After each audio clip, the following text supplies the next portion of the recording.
Hey, thanks so much for clicking on this video and welcome to the Haves and the Have-Nots review here on YouTube. If you're a fan of Tyler Perry, you've come to the right place. Be sure to click that subscribe button as well as the bell notification icon. That way you don't miss out on any new content on the channel. And also check me out on these social media platforms, and links in the description below will lead you to my Twitter, Instagram, Facebook group, and Facebook page. Once again, thanks for joining in and enjoy the video.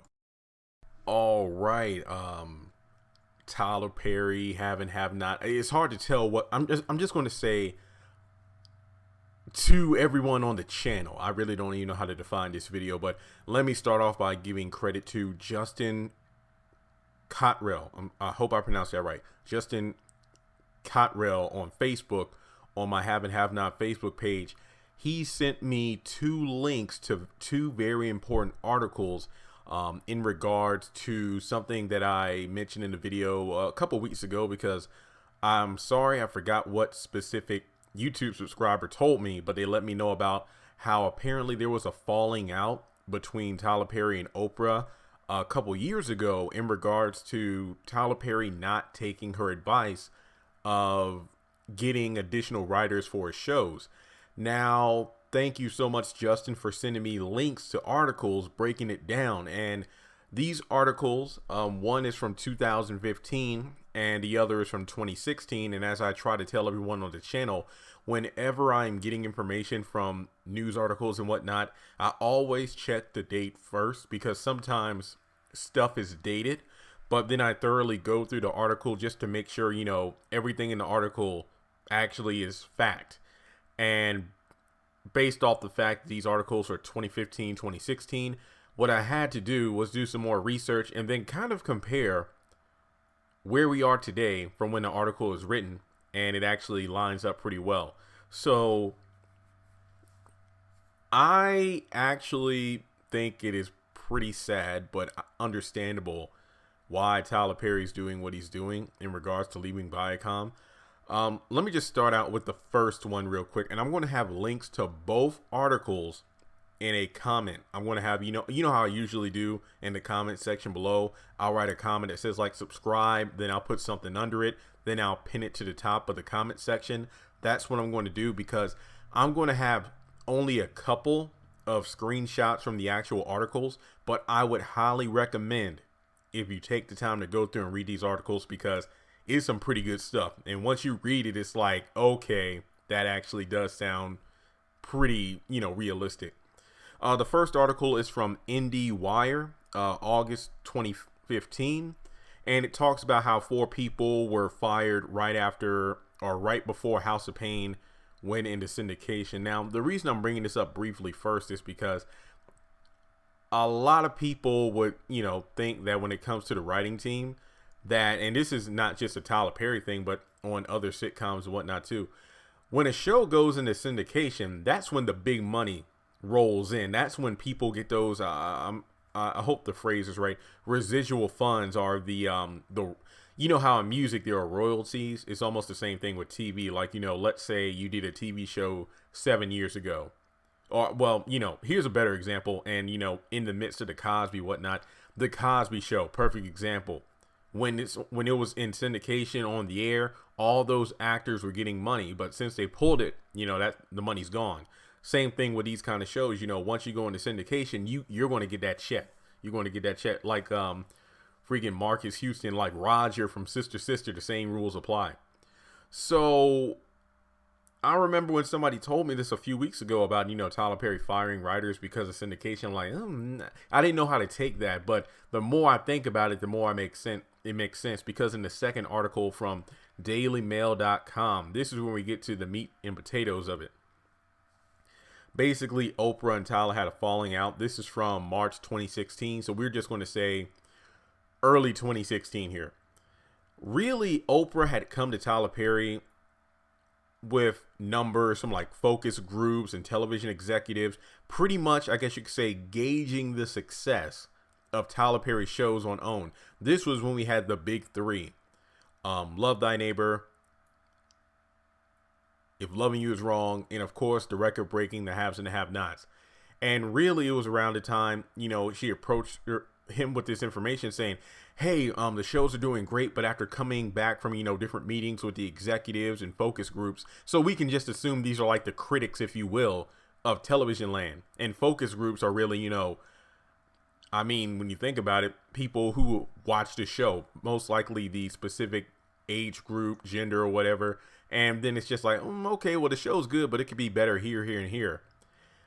And he wouldn't listen because it wasn't until these two started working together. It's almost like a relationship where, what's that saying? You really don't know someone until you live with them.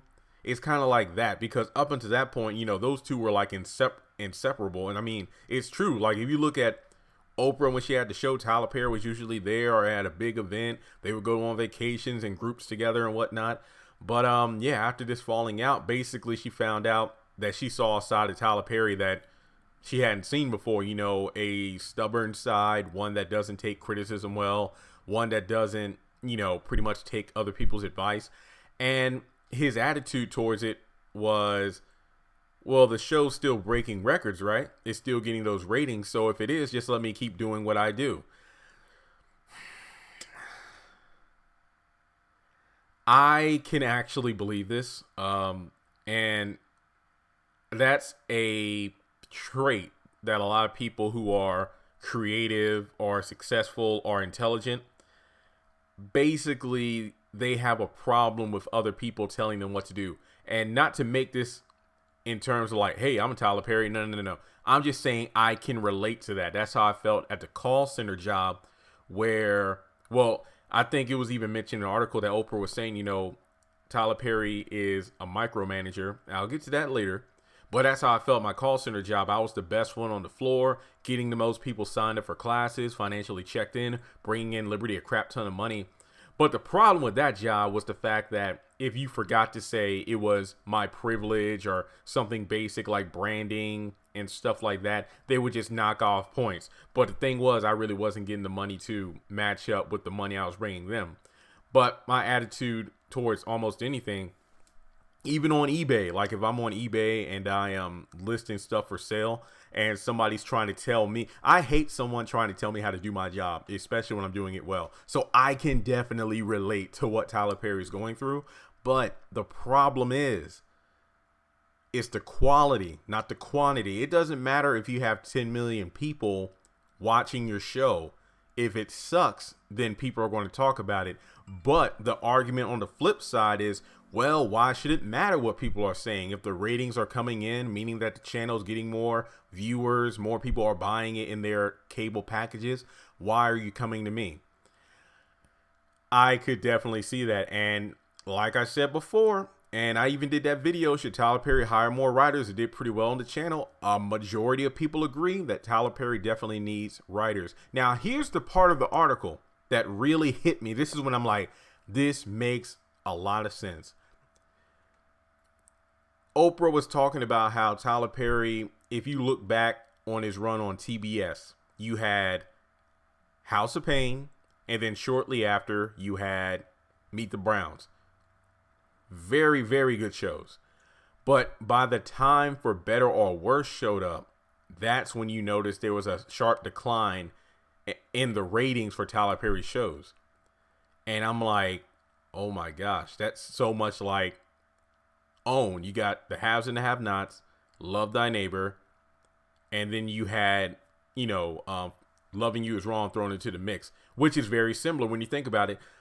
House of Pain was kind of like like the prototype version of The Haves and the Have-Nots in terms of a long-running series.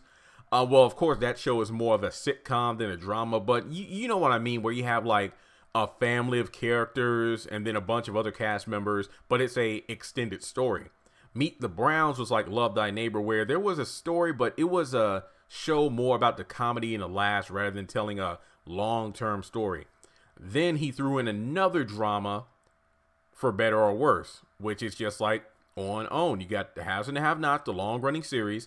You got Love Thy Neighbor, which is kind of like Meet the Browns. And then he works on a third drama series. Once that happened, that's when the ratings started to drop, or the quality. And I've said this time and time again, even going back to my blog days.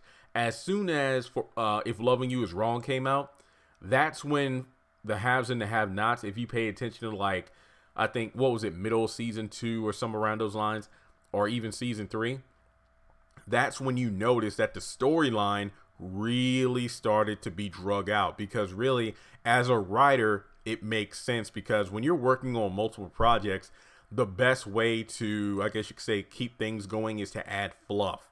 Add a bunch of crap that just keeps the story going to hit that word count. That's what Tyler Perry did, because he's working on so many projects. And I mean, literally, if you go back and watch the first season of The Haves and the Have-Nots, and even season 2, and then compare that to, let's say, season 3, you can tell there was a lot more padding in the later seasons than in the earlier seasons. The first couple of seasons were arguably set up, but at the same time, there was a lot of stuff going down. Then Oprah goes on to say there was a big strain in their relationship when there was an article put out, and, the title was about, the Tyler Perry brand is keeping the network alive. And that's when she said, like, him being the micromanager he is, he just let that slip by on purpose, in spite. And I'll believe that. I mean, when you exchange words with somebody, you really don't look at them in that same way. And, Tyler Perry, those two really don't have they stopped having those long into the night discussions and text messages they would have with each other talking about stuff. Pretty much space. And honestly, that makes sense, because what was it, early 2017? That's when the whole Viacom thing went down, when the articles broke, and that's when we started talking about that on the channel. And even in those articles, Tyler Perry was talking about how being on Viacom would allow him more opportunities. I'm going to guess that when it comes down to it, maybe there were some negotiations where it's like, look, as long as I'm getting these ratings, let me do what I do. I think that's probably the biggest selling point as to why he left to go to Viacom. Not just because of his falling out with Oprah, but I bet that before he got in bed with somebody else in terms of another network, he probably wanted some ground rules laid down in terms of, look, as long as my shows are hitting a certain number, don't, tell me what the executives are saying. And in the article, it even states that, the executives were trying to tell him the same kind of thing over at TBS, but he wouldn't listen to him, and that's why he ended up going to OWN. It wasn't because he was helping Oprah out, it's because TBS wasn't dealing with him anymore. It's like he wasn't renewed for new seasons, hence why he jumped ship, went to OWN, and then created the shows. So I am somewhat afraid that his shows may come to an end. I'm talking, I don't care about the Pains, but if Loving You Is Wrong, or The Haves and the Have-Nots, will history repeat itself where once he leaves a network to go to another network, those shows are going to be killed? I would hate for that to happen, but I said this several months ago. I would rather have the Haves and the Have-Nots come to an end than it to continue on and just get lazier and lazier, and the quality just fizzles out. And even going back to the IndieWire article in regards to actors who were put on the list not to work for Tyler Perry by the writing industry, the Writers Guild, is because, the same rules apply on TBS. Right around the time that House of Pain was about to go into syndication, he fired writers. Even when they had the concept for Meet the Browns, kind of like, hey, we all started this journey together. We built this boat. Let's go to the ocean. Once you get past a certain barrier, you knock people off, because it's like, well, there's less mouths to feed, more money for me. I don't want to say that he's a tyrant or a Mongol. That's not what I'm trying to say at all. But as a creative person, I can understand where he's coming from. But the problem with that is, when you don't listen to people who are trying to give you constructive criticism, there's a difference between being nitpicky and somebody who's actually trying to help you get better. I think if you look at Tyler Perry's product, it actually shows that him doing things by himself is showing in terms of the quality. Even in the article, it's like, he's never taken criticism well, hence why he doesn't care what critics say about the movies. And I said this in a other video as well. I'm pretty sure I said it in another video recently about how, no matter what critics say, Tyler Perry's movies do extremely well at the box office. Looking at like top 10 lists on Watch Mojo or Screen Rant, he's consistently listed as one of the worst directors when it comes to Hollywood movies. But they do well at the box office, so it doesn't really matter. Same thing with musical artists. There are a bunch of musical artists who I think are awful, but they're selling out arenas, they're breaking album sales and whatnot, so there's really nothing you could do about it. But with that being said, wow, it just sucks to see these two split. But it's like they say, you know, never go into business with a friend because it always turns ugly. It's like you never really see somebody's true colors until you start living with them or start working with them. But that's all I got to say. So once again, Justin, thank you so much for sharing these articles with me. And once again, like I kind of went over the best parts of the articles, but I highly recommend clicking on the links below to check them out for yourselves. I read through them, and it does make a lot of sense as to how things ended up the way they are now. Hopefully, when he goes over to Viacom, he's able to take some criticism, because I can get it. If you're bringing in the most bread, you're not going to listen to what another chef has to say. It's like, look, man, I'm over here baking my bread. I'm bringing in more people to the restaurant than anybody else. Don't worry about me adding more, seasoning to it. Like, how's your bread doing? Like, your show's over there and it's getting less than half of the viewers I get. Yeah, but the quality of my show is a lot better than yours. See what I mean? But hopefully things will change in the future. Man, this sucks, man. This sucks. But hey, subscribe to the channel if you haven't done so already, and I'll talk to you all later.